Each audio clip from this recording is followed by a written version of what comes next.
Olá, amigos e amigas, estamos de volta no Auditando Ideias. Hoje eu recebo a visita do ilustre amigo Marcelo Oliveira. Marcelo é natural da cidade mineira de Carangola. Correto. Ele é técnico em laticínio pelo Instituto Cândido Tostes, de Juiz de Fora, né, Marcelo? Correto, isso mesmo. E também engenheiro de alimentos, formado pela Universidade Federal de Viçosa, a UFV. Ele é especialista, como diz aqui, atuando na indústria de laticínios e frigoríficos e bebidas, não é verdade? Exato. Então, essa é a minha experiência. Então, nesse dia nós vamos abordar um assunto que eu acho que é de interesse das pessoas comuns, das indústrias, do comércio, em geral. Nós vamos abordar um assunto que está sempre presente no nosso dia a dia, que nós vamos saber como funciona desde a distribuição e comercialização de alimentos. O que nós precisamos saber a respeito disso para melhorar a nossa saúde e para evitar, no caso das indústrias e comércio, multas indesejáveis, enfim. Nós estamos nesse dia com esse intuito de levar para vocês essas informações. Marcelo, eu fico muito satisfeito da sua presença aqui hoje. O Helder, o prazer é todo meu, né?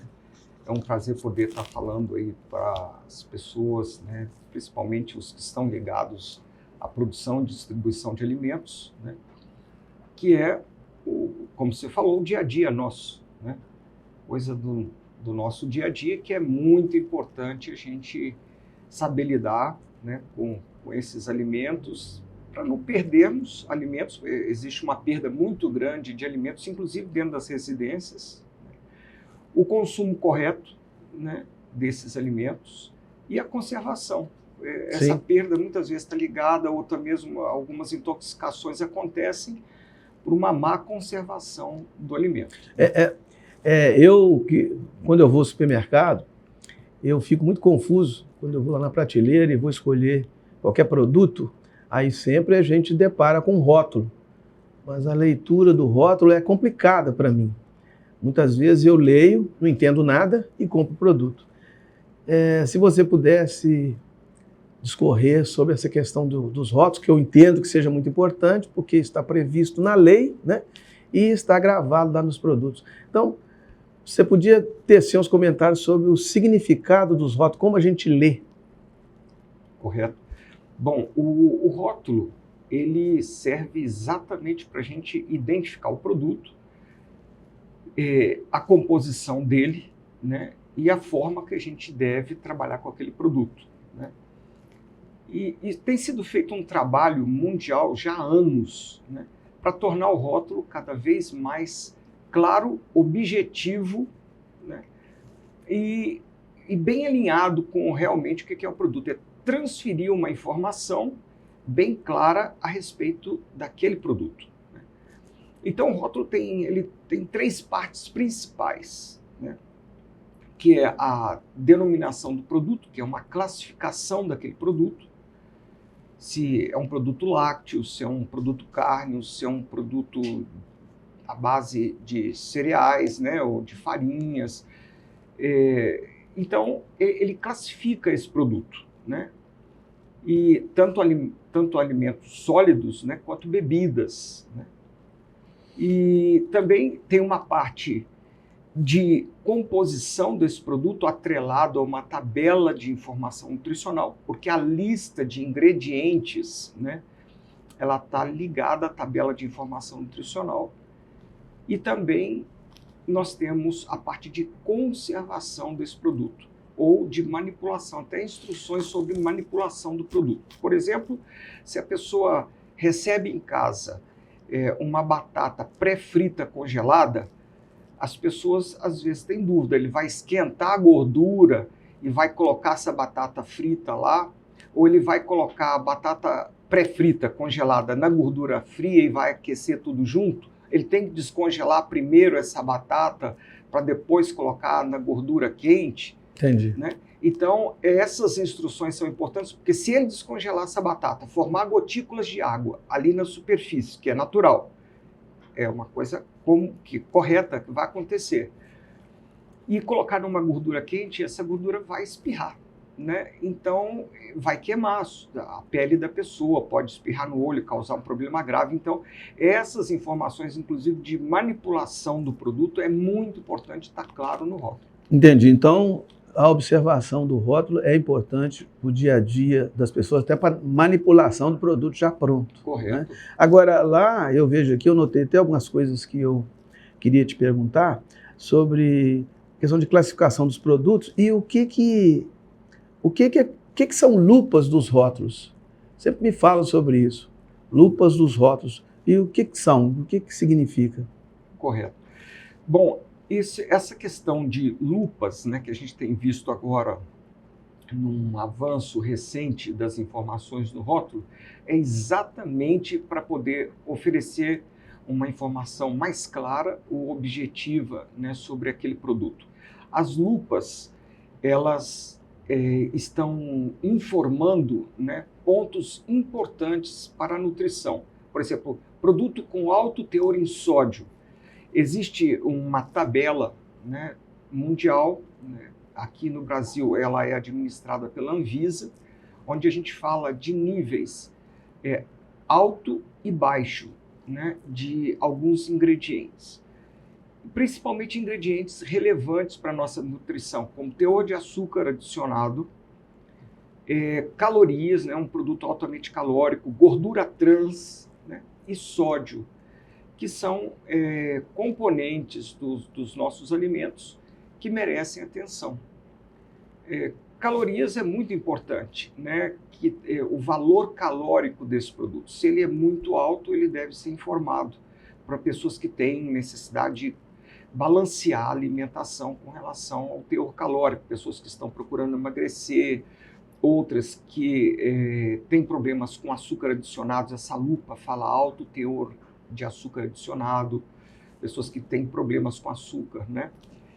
Outras advertências, por exemplo, são ligadas a produtos e ingredientes alergênicos, né?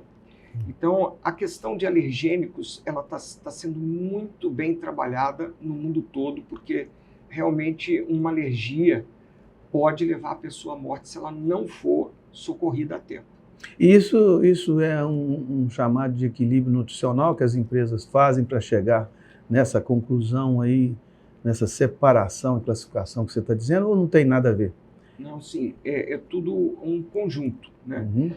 Então, a questão de informar claramente a classificação do produto para ele saber o que ele está comprando, né?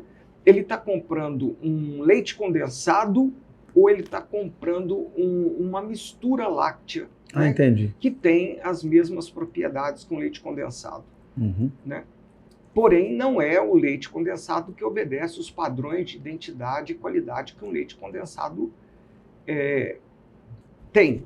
Né? Então, ele está comprando uma manteiga ou ele está comprando uma margarina.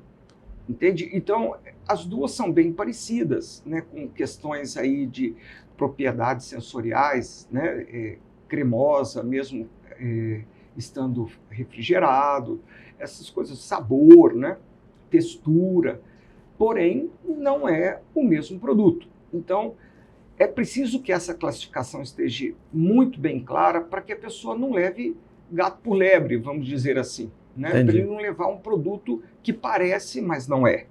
Entende? Então ele precisa de saber o que ele está comprando. Por quê?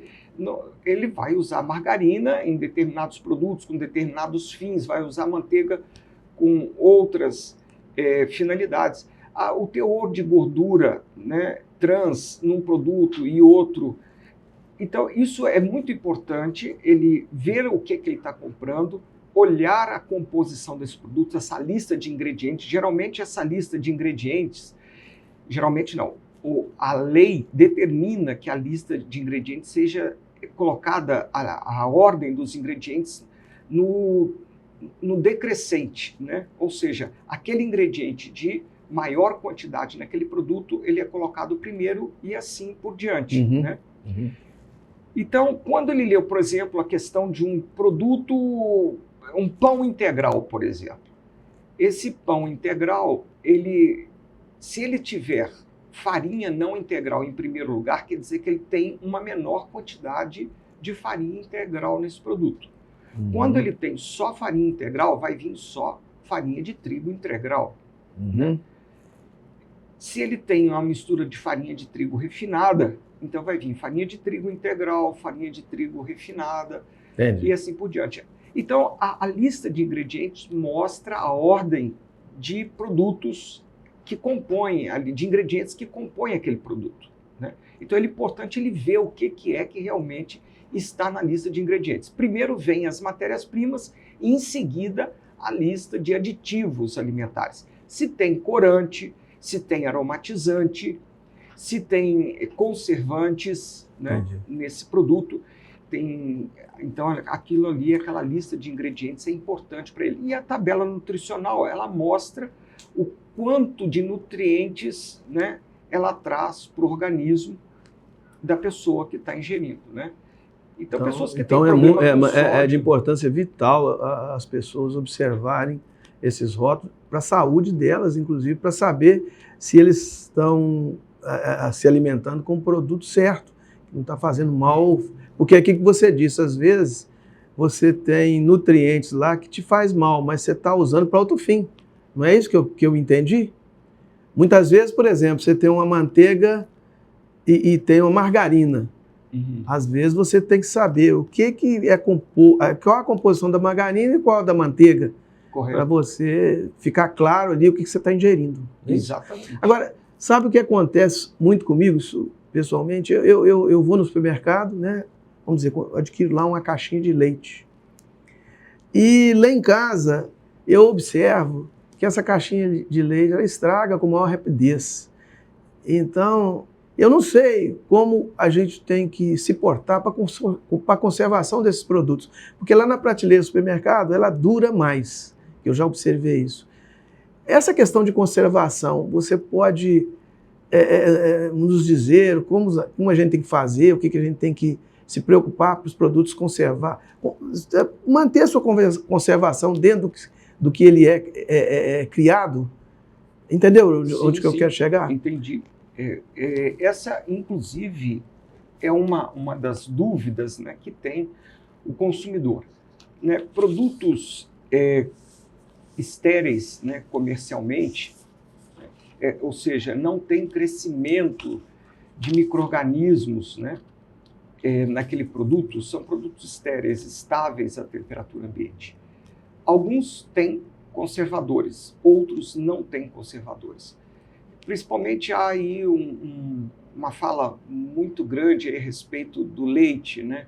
Que se o leite conserva aí na prateleira, a vida de prateleira dele chega a 8 meses à temperatura ambiente, como isso não pode ter conservante? Não tem, realmente não tem conservante no leite estéril, no leite esterilizado, né?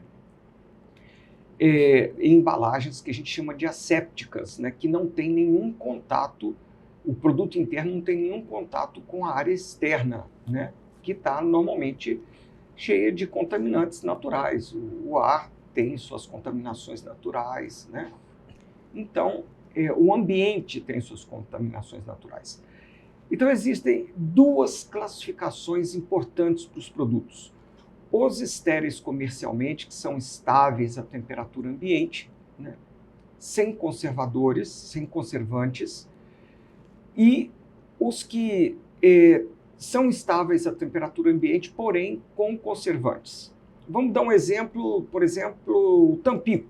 Né? O Tampico, que é uma bebida, tem sabor laranja, tem sabor uva, tem sabor pêssego, ela é comercializada à temperatura ambiente, mas ela contém conservantes.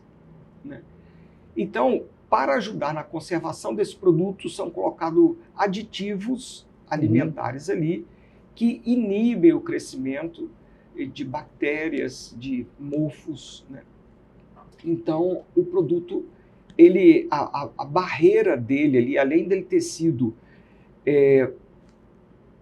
praticamente esterilizado para colocar dentro daquela embalagem. A embalagem também praticamente esterilizada, põe-se o produto, faz o fechamento, não há entrada, né, de ar para dentro dessa embalagem, nem saída de produto.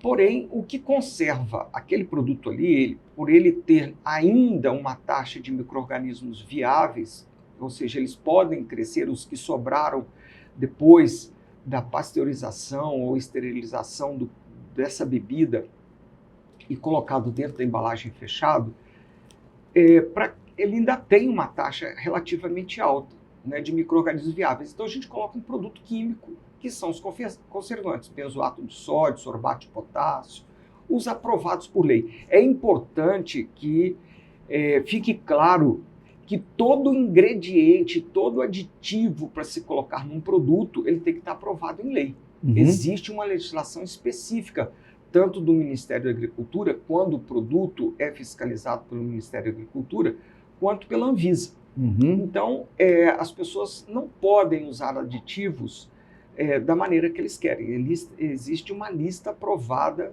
de produtos testados, de aditivos testados para isso. Agora, outros produtos são conservados à temperatura ambiente sem nenhum conservante químico adicionado, igual o leite. O leite longa-vida, né, em embalagem cartonada, essas embalagens que a gente vê aí na prateleira. Por que ele dura tanto tempo? Porque ele é esterilizado e depois colocado dentro de uma embalagem estéril num ambiente que a gente chama de um ambiente asséptico, que não tem contaminantes naquele ambiente ali. Então ele é fechado e os micro-organismos que sobram ali, eles não são capazes de crescer. Mas na prática, Marcelinho, eu vou sair daqui, vou no supermercado, por exemplo. Eu vou comprar um leite, uma caixinha de leite, né? Como é que eu, leigo, vou entender que eu tenho que comprar especificamente aquela caixinha de leite que vai durar mais tempo para mim? Primeira pergunta, não sei se eu estou fazendo uma pergunta assim meio que idiota, mas é só para a compreensão de todos. Então eu vou lá e eu tenho que escolher o produto. Lá no rótulo, com certeza, vai estar dizendo alguma coisa para mim, né? Beleza. Aí eu vou comprar esse produto, naturalmente eu vou usar esse produto durante a semana na minha casa, né? O leite, estou especificando o leite. Aí eu chego na minha casa, normalmente eu coloco o produto na minha prateleira lá normal, aí eu vou começar a fazer uso dele. Aí a partir do momento que eu abrir para fazer o uso, que eu não vou tomar o leite todo, eu vou colocar, normalmente eu coloco na geladeira depois. Isso é o modo correto? Eu tenho que ver lá no rótulo se esse produto vai me favorecer, a vida útil dele aumentar? Como é que seria isso? Ou não é este o contexto? No rótulo tem que ter essa informação. Enquanto o produto permanece fechado, ele deve ser conservado à temperatura ambiente. Então, em casa também, e nos supermercados, nos pontos de venda e até mesmo nas distribuidoras, né, tem as condições adequadas de armazenamento desse produto. Para não colocar o produto num local muito quente, né, isso pode prejudicar as soldas ali da embalagem e fazer com que a embalagem fique vulnerável, né? Também acelera a vida de prateleira quando você coloca num ambiente muito quente. Então, temperatura ambiente, às vezes, vem escrito, né, no máximo 30 graus Celsius, no máximo 40 graus Celsius, no máximo 25 graus Celsius. Às vezes vem especificado. A maioria das vezes, para os produtos estéreis, né, o produto que está fechado, né, e não tem contaminação dentro dele. Então, no rótulo para qualquer produto, até os produtos resfriados, né, eles devem informar como que o produto é conservado. E lá também tem, após aberto, quanto tempo ele deve ser utilizado. Então, após aberto, utilizar no máximo em 3 dias, e mantido sob refrigeração, né? Então, mantido sob refrigeração, entende-se geladeira, temperatura em média de 7 graus, né? Varia entre 5 e no máximo 10 graus Celsius. As pessoas perguntam, eu posso congelar esse produto? Né? Estando o produto fechado, a gente não recomenda congelar um produto que é para ser comercializado a temperatura ambiente, porque pode comprometer a embalagem. Mas se ele refrigerar esse produto, estando ele fechado, hermeticamente fechado, ele não abriu ainda, ele pode refrigerar, pode trazer para a temperatura ambiente, isso não causa nenhum problema ao produto, isso é uma dúvida. Mas uma vez aberto, a embalagem tem que manter sob refrigeração pela quantidade de tempo, pelo tempo determinado da embalagem, 3 dias, 5 dias, isso tem que ser observado. Por que depois que abre o produto estraga? Por que ele estando fechado ele dura 6, 8, 12 meses, igual no caso de bebidas de frutas, né, sucos, néctares? Porque ali não tem contato com o ar estéreo, né, o ambiente estéreo que está contaminado. Uhum. Quando ele abre, os contaminantes do ambiente entram naquele produto naturalmente. Principalmente o leite e néctares e sucos de frutas que não contêm conservante, esses micro-organismos que caem, que são do ambiente e caem no produto, têm toda uma condição de crescer, né? Então, tem temperatura adequada, que é a temperatura ambiente, tem nutrientes, tem água, tem umidade, então eles vão crescer ali, principalmente mofos crescem ali. Uhum. Entendi. Porque sobre essa questão de conservação, naturalmente quando eu te fiz a pergunta, eu fiz uma experiência pessoal, né? Agora, muito me preocupa são as mercearias, os mercados, supermercados, açougues, né? Eles também devem se preocupar demais com a conservação dos produtos enquanto lá estão sendo comercializados, né? Correto. Isso aí é uma coisa, vamos dizer, basilar, porque senão você vai vender um produto já meio que contaminado lá da... Eu preocupo muito, por exemplo, com açougue, até anotei aqui, um açougue e padarias, que oferece produtos muito assim, nas gôndolas ou aberto, né? Está lá a carne exposta, está lá o pão que você vai comprar e tal. Então, a responsabilidade desses entes que comercializam os produtos para o consumidor é muito importante, né? E aí eu pensei, vou fazer essa pergunta ao Marcelo, o que esses empresários, porque no meu segmento eu sou contador de padarias, de açougues, de mercados, supermercados e tal. O que eles devem se preocupar mesmo? Eu estou me referindo agora à conservação dos produtos lá nas prateleiras dos mercados, supermercados, açougue e padaria. Uhum. Eu só fazendo uma lembrança, né, que para se construir um rótulo existe toda uma legislação por trás, né, para a gente classificar o produto. Existem os padrões de identidade de qualidade de cada produto, né, ou da maioria deles, e essas informações obrigatórias aí do rótulo, né. Uma outra informação obrigatória importante é onde ele foi produzido, né? Sob responsabilidade de quem? Bom, uma vez esse produto saindo da indústria e indo para as distribuidoras, nós temos normas, inclusive, para caminhões de distribuição. Sim. Né? As distribuidoras, né, as donas de caminhões de distribuição de alimentos, seguem normas, né, da vigilância sanitária, né, também do Ministério da Agricultura, com relação à sanidade desses caminhões, né? Eles não podem, caminhões destinados a transporte de produtos refrigerados tem toda uma norma, transporte de produtos congelados tem uma norma, transporte de produtos a temperatura ambiente, mas com todos eles, uma coisa é a limpeza do caminhão, não ter nenhum produto químico ali que possa contaminar o produto, né? Nem cheiro também. Então, os produtos que são usados para limpar esses baús, né, essas carrocerias de caminhão onde a gente transporta alimento, também são normatizados, né, para que a gente possa ter uma garantia de um caminhão limpo, adequadamente limpo, e sem odores, né, que vão passar para os produtos. As embalagens também na distribuição devem estar intactas, as embalagens de distribuição, que são aquelas que vão conter as unidades que a gente chama de unidade de consumo, que é o que vai para a prateleira, que é o que o consumidor pega para levar para casa. Ele pode levar uma caixa fechada? Pode, uma caixa com 12 caixinhas de leite, por exemplo, mas ele pode levar uma unidade de consumo, que é 1 litro de leite naquela caixinha, né? Tem caixinhas aí de meio litro, tem outras de 1,5 litro, de 2 litros. Bom, a mais comum é de 1 litro.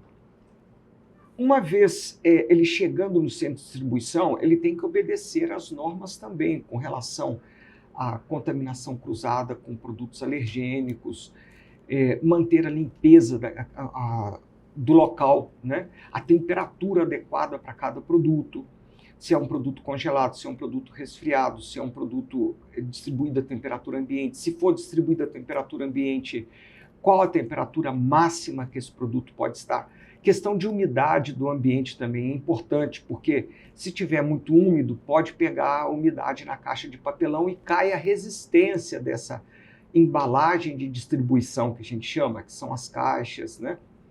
Então, esses detalhes aí do ambiente para a distribuidora também são normatizados. Tem todo um checklist para ser observado. E na questão do ponto de venda, também tudo isso deve ser observado com relação às áreas em que o produto vai ser colocado. Você não deve colocar, por exemplo, o chocolate numa área que ultrapassa a temperatura de seus 25 graus, porque o produto pode vir a amolecer, perde o formato, né? Isso também acelera a vida de prateleira, vai alterar a cor do produto, vai alterar o sabor, né? Muitas vezes a gente encontra um produto com a cor alterada, ou um sabor alterado, mas não quer dizer que ele está contaminado. Foi uma reação química que não gerou nenhum produto tóxico, porém desagrada sensorialmente. A gente fica desapontado, né? Você quer encontrar um produto com as qualidades sensoriais, cor, sabor e aroma esperados, aquilo que você já tem, né, como um produto ideal para o seu consumo. E aquilo que te desaponta, você abre e fala, isso aqui deveria estar branco, já está amarelado, o que é isso, né? Isso eu posso consumir? Vai me fazer mal? Né? Esse é outra dúvida que às vezes o consumidor tem. O ideal é que qualquer alteração do produto, se a pessoa não conhece aquele tipo de alteração, não consuma, descarte o produto, leve até o ponto de venda que você comprou, fala, olha, eu abri, o produto estava nessa condição aqui e pode exigir a troca. Por sua vez, né, o ponto de venda vai comunicar isso à distribuidora e a distribuidora vai comunicar ao fornecedor. Isso tudo é regido pelo Código de Defesa do Consumidor. Né? Então, com relação a esses produtos que são feitos nos pontos de venda, né? Padaria, você falou em padaria, falou em açougues que podem até produzir linguiças, às vezes, ali no local, linguiças que a gente chama de artesanais, né? Ele também tem as normas a serem seguidas, que são regidas pela Secretaria de Vigilância Sanitária do município, e que são subordinadas à do Estado e, consequentemente, às federais, né? ao órgão federal. Então, ele tem o Manual de Boas Práticas de Manipulação de Produtos Alimentícios, né? Restaurantes têm esse Manual de Boas Práticas, as lanchonetes, os pontos de venda aí de sorveterias, né? Todos eles têm seu manual, tem que ter seu Manual de Boas Práticas de Manipulação de Alimentos. E para o consumidor, ele tem que olhar se o local é higiênico. A carne não se autoriza mais ela ser exposta, né, ao ar por um tempo longo. Né, ao ambiente aberto. Pendurada lá, igual os antigos açougues. Não pode mais. Você tem Às vezes, antigamente, eu sou mais velho, antigamente as carnes eram expostas em cima do balcão mesmo do açougue, né? Exatamente. Hoje isso não é permitido. Então o consumidor tem que observar, pelo que eu entendi, o próprio consumidor ele tem que observar como está aquele mercado que você está comprando, ou aquele açougue que você está comprando, se ele é naturalmente higiênico, se ele está com a temperatura adequada para vender aqueles produtos que estão na gôndola, né? Exatamente. Então isso é um problema até muito sério. Aí chega lá para comprar um produto congelado, ele está descongelado, escorrendo água. Não está bem, né? Não vamos levar esse produto. Com relação ao açougue, por exemplo, as carnes têm que estar condicionadas, logicamente, dentro de uma câmara frigorífica ali Isso. para ser vendido, não é isso? E para exposição ele tem que estar numa vitrine, né? Uma vitrine fechada. Fechada, Uhum. né? A pessoa vai olhar se não tem mosca voando ali dentro, né? Se não tem nenhum acesso ali para entrada de poeira, se é um ambiente, né, que está empoeirado, né? Então ela vê as normas de higiene. E manipulação, por exemplo, se ela tem utensílios adequados para pegar o pão, né? Porque a pessoa chega ali e vai ver a espátula que ele usa para poder pegar o pão, né? Uhum. Ou o pegador. Tá sujo, Entendi. não está bem higienizado. Entendi. Então, isso são coisas que nós devemos observar nos pontos de venda, o consumidor. E, por sua vez, o comerciante, né, tem todas essas normas a serem seguidas e são fiscalizados. Sim. Você disse anteriormente aí sobre produtos alergênicos. Como é que nós podemos identificar isso? Estou me referindo aos produtos agora alergênicos que tem no rótulo lá, né? Sim. Bom, sobre alergênicos, a pessoa fala como é que a gente determina se um produto é alergênico ou não. As pessoas dizem que a alergia é uma reação, né, do organismo a determinados compostos, né? E essa reação imunodepressora, vamos dizer assim, ou seja, ela faz com que o organismo se defenda daquele ingrediente, né, causando algumas reações que podem causar alergia no intestino, outras irritações no intestino, outras irritações da pele, outras questões respiratórias, né? Então, que podem levar a pessoa à morte. Por exemplo, pode inchar muito a garganta da pessoa internamente, ela não consegue respirar, morre por asfixia. Como é que determinamos? Hoje já foram identificados mais de 170 ingredientes alergênicos. Porém, né, foi determinada uma lista, cada região tem, no globo terrestre, né, tem os produtos de maior relevância, porque depende aí da raça daquela população, né, da idade também, os hábitos alimentares, porque que levou uma parte significante da população a desenvolver essa reação alérgica àquele ingrediente. Então, aqui no Brasil, a Anvisa, através da RDC 26 de 2015, atualizou essa lista de ingredientes alergênicos, né? E, salvo engano, são 7, né?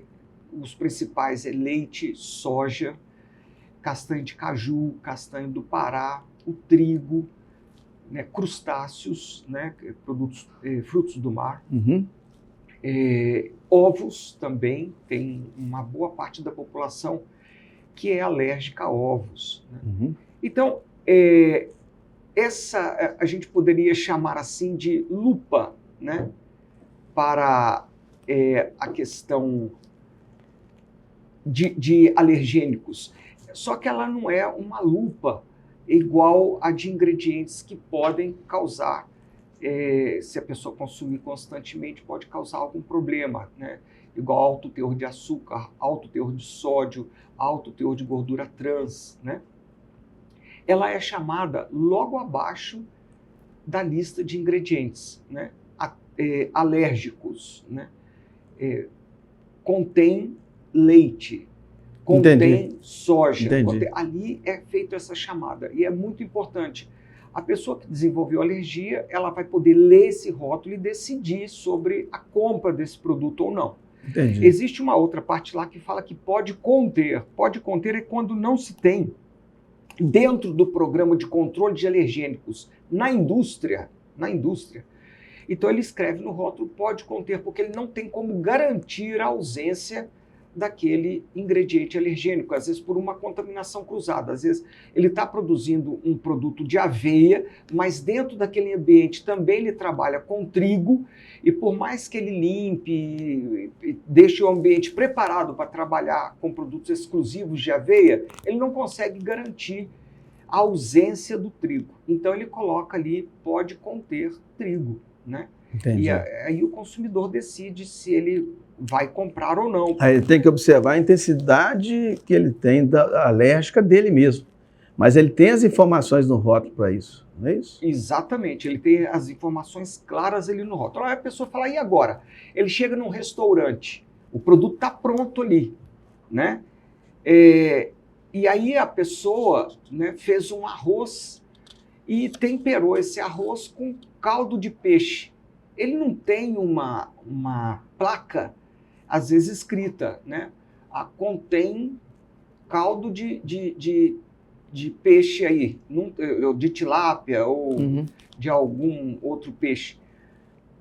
Como é que fica isso? Isso é uma coisa que também a Anvisa vem trabalhando para os pontos, os restaurantes, porque às vezes a pessoa ela compra um produto sem saber que tem aquele ingrediente alergênico ali. Né? Tem um caso de uma criança que é filho de um amigo meu, né? Ele não pode, ele é muito alérgico à proteína do leite, Então, pequenas quantidades de leite tem que correr com ele para o hospital, porque o medicamento que ele toma na hora, ele sempre anda com o medicamento, quando vai para a escola, tem as instruções direitinho, ele tem um medicamento antialérgico. Mas, dependendo da quantidade que ele ingere de leite, o medicamento não segura, então ele tem que ser levado ao hospital, não segura adequadamente. Então ele chega num restaurante, às vezes a pessoa fez um prato lá, né, que tem leite, mas ele, por algum motivo, ele não entendeu que aquele produto continha leite, né? E ele dá aquilo para a criança, né, é um risco muito grande. Então, hoje, nos pontos de venda, como restaurantes e lanchonetes, também está sendo feito um trabalho para que seja informado esses principais alergênicos, né? Contém camarão, contém castanha de caju. Olha uma sorveteria onde você chega lá, tem aquela castanha de caju para jogar.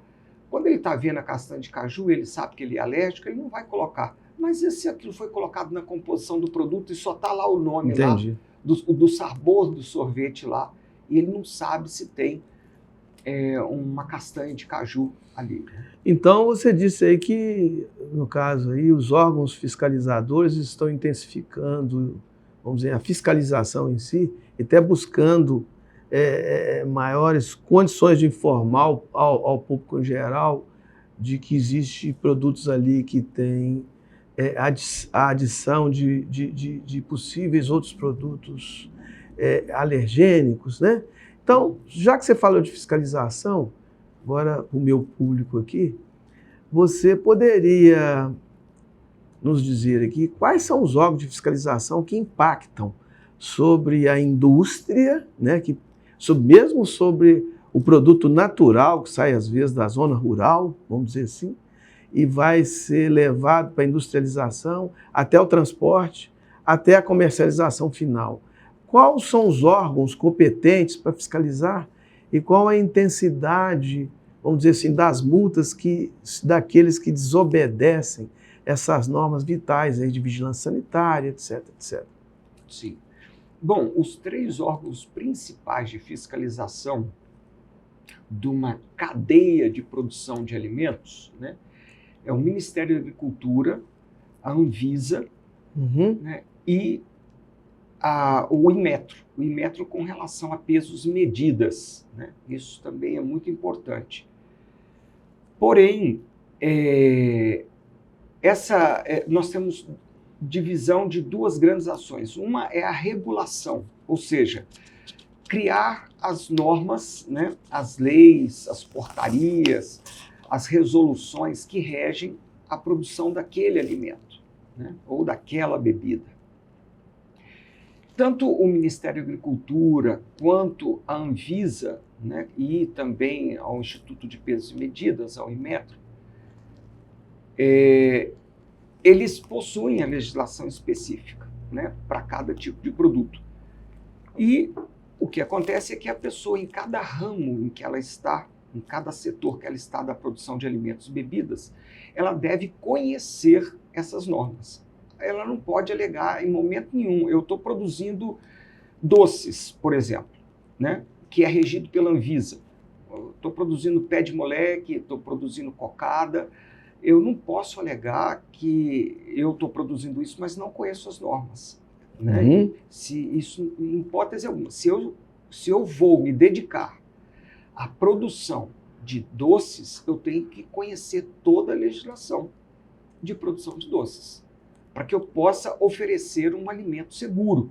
Ou seja, um alimento que não vai veicular nenhum contaminante para o consumidor, seja ele de natureza química, né, um produto químico, ali tem um detergente ali que ele deixou cair no produto, ou um resíduo vindo da produção agrícola. Né? Isso tudo é controlável e é também fácil de verificar. Fácil não, perdão, tem uma metodologia para verificar. Uhum.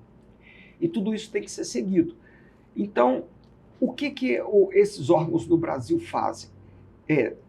O Ministério da Saúde, com a Anvisa, né, ela produz essas normas, leis, né, esses regulamentos, exatamente o mapa também, para poder defender a saúde do consumidor, oferecer um alimento seguro, que não vai levar nenhum contaminante químico, físico, né, um pedaço de vidro, um pedaço de metal, né, que pode cortar o intestino, ou pode quebrar um dente na hora que a pessoa está mastigando, né? Ou pode agarrar na garganta quando a pessoa está engolindo, quanto de ordem também microbiana, né? Não vai levar nenhuma doença para o consumidor, né? Através de micro-organismos, um alimento contaminado. De ordem química também, por exemplo, podem alguns micro-organismos produzirem algumas toxinas que causam uma intoxicação. Quando causa uma infecção, quer dizer que o organismo cresceu, o micro-organismo cresceu no organismo da pessoa, né? Então, uma bactéria veiculada, tipo um coliforme, por exemplo, veiculado por um produto lácteo ou por um queijo, por exemplo, ele pode causar uma infecção no intestino da pessoa. Há pouco tempo nós vimos, aí, há poucos anos atrás, nós vimos até uma calamidade aí, que foi aquela contaminação daquela cerveja em Belo Horizonte, né? Isso, deu uma contaminação. Deu até fatalidades. Exatamente. Aquilo ali foi uma contaminação, pode ser? Química. Isso. Química. É que um líquido refrigerante que eles usavam no tanque, né? O tanque tinha um furinho, houve passagem daquele líquido refrigerante com propileno glicol para dentro da cerveja e causou a morte de algumas pessoas. Então, o que a gente tira dessas informações que você nos deu aí, que às vezes as pessoas, principalmente os empresários, não compreendem, é o quão necessário é a fiscalização. São as normas lá da vigilância sanitária, porque a gente que trabalha nesse meio, quando há uma fiscalização, o ódio é intenso contra a fiscalização. E você também, um profissional da área, deve deparar com alguns absurdos, às vezes, de interpretação de normas básicas lá. Mas é muito importante a atuação da Anvisa, né? Muito importante a atuação do Ministério da Agricultura nesse sentido, porque nós estamos tratando aí de vidas humanas. Quer dizer, um erro lá na origem, na produção, ou se não no campo, ou se não na acomodação do produto mesmo, em estoque lá, ou mesmo no transporte, pode vir a produzir óbitos na população. Né? E derrubar uma marca. E derrubar uma marca, exatamente. Um negócio que se levou anos para construir é destruído em questão de dias, né, por um prejuízo à marca. Né? Entende. E também, quando você falou em órgão, você abordou muito a questão das obrigações que as empresas, as indústrias, têm que ter na produção do produto, na acomodação dele. Mas o comerciante final, aquele que comercializa lá na prateleira final, ele também tem que se atentar a algumas normas sanitárias também, né? Ele também é responsabilizado, dependendo da situação que ocorre com ele na cadeia, ele também é autuado. Sim. Não acontece isso, por exemplo, o supermercado. Ele tem que atender às normas da mesma forma, né, ou talvez em menor intensidade, que a indústria, que o transporte, pelo todas as explicações que você deu aí. Sim, sim. Se o problema causado no produto foi pela uma manipulação errada no ponto de venda, né? Ele colocou um produto, por exemplo, próximo a um produto químico, né? Que mudou lá o cheiro daquele produto, né? Ou o sabor. Então, ele vai responder por isso, né? Uhum. Então, tanto o restaurante, a lanchonete, os supermercados, né, os açougues, eles têm normas sanitárias a seguirem. Eles têm que apresentar todos aqueles procedimentos operacionais padrão, como que ele limpa aquele ambiente, com que frequência, como é que ele verifica a limpeza, como é que ele manipula aquele produto, né, se ele obedece, qual é o manual de boas práticas, e tem que estar consoante com o manual de boas práticas básico, né, divulgado pela Anvisa. Então, os pontos de venda também têm suas responsabilidades e normas a seguir. E no caso de uma fiscalização, e no caso de uma autuação, quem está obrigado a responder por isso tudo? Por exemplo, eu tenho uma indústria, eu sou fiscalizado, e a fiscalização constatou lá uma má prática, ou mesmo uma permissibilidade de contaminação do produto. Quem será o responsável nesse sentido para responder criminalmente ou responder administrativamente? Quem responde administrativamente é o responsável técnico, né? Ele tem o seu conselho, né, profissional, então ele vai responder isso, vai ser feita uma denúncia de ética profissional ao conselho, que é levado também para o sistema judiciário, né? Ele vai responder ali profissionalmente por aquele fato, né, aquele erro. E criminalmente, quem responde é o dono do estabelecimento. Entendi. Às vezes o profissional erra, vamos dizer assim, inadvertidamente, mas quem vai responder criminalmente no final vai ser o dono da empresa, o dono da indústria. Isso está bem claro na nossa legislação, na legislação brasileira, que quem responde criminalmente por uma falha é o proprietário. Entendi. É o dono. Então, eu acho que, em primeira etapa, eu acho que nós vamos ter várias perguntas aí depois que as pessoas vão assistir, né, o nosso vídeo aqui. Então, eu vou te pedir para responder todas as perguntas que chegarem até nós. E esse assunto não vai esgotar, que eu vou te pedir para você que você possa vir novamente diante das dúvidas que vão ocorrer, que é um tema, às vezes, muito generalizado, muito grande, esse tema que nós abordamos aqui hoje. Muitas coisas foram esclarecidas, mas muitas outras coisas não deu tempo aqui hábil para a gente abordar. Então, a questão de agrotóxicos, por exemplo, que é muito comentada, né? Exatamente. Mas a gente não pode se alongar muito, porque nós temos nosso tempo a cumprir aqui. Mas eu queria que você nos brindasse aí com a oportunidade da gente conversar novamente, né? E continuar aí esclarecendo a população, que eu te conheço há muitos anos. Eu sei que, apesar de ser um profissional rígido lá com as suas, na observância das leis sanitárias, da vigilância sanitária, mas você também é um humanista, né? Você deseja que a população final não sofra o impacto, às vezes, de erros, até de interesse da empresa, porque tem muito disso, né, Marcelinho? Sim. A empresa tinha que aplicar lá um produto para proteger, que faz parte da composição, por questão econômica, ou ali isso, ou compra um produto de má nome, né? Pouca categoria, e isso impacta lá na saúde das pessoas, né? Exato, exatamente. Inclusive, existe uma norma sobre fraudes, né? Que você fraudar o produto, isso é uma coisa que responde criminalmente, né? Você falar que tem água de coco e colocar... Isso é muito comum, né? Ali uma água normal ali no meio, diluir essa água de coco. Então, existe um padrão de identidade e qualidade para água de coco, existe como a gente identificar se essa água está fraudada, e uma vez sendo identificado a fraude, né, quem responde criminalmente é o proprietário. E eu acho que essas marcas famosas hoje, na minha opinião, né, eles não vão se arriscar em cometer nenhuma fraude, porque é que você disse anteriormente, qualquer coisa que ocorra, qualquer denúncia que seja comprovada, quem vai sofrer, na verdade, independentemente das ações criminais ou administrativas, vai ser a marca. Exato. Né? A marca vai denegrir a sua imagem, não é isso? Exatamente. Exatamente. Tá bom, Marcelinho.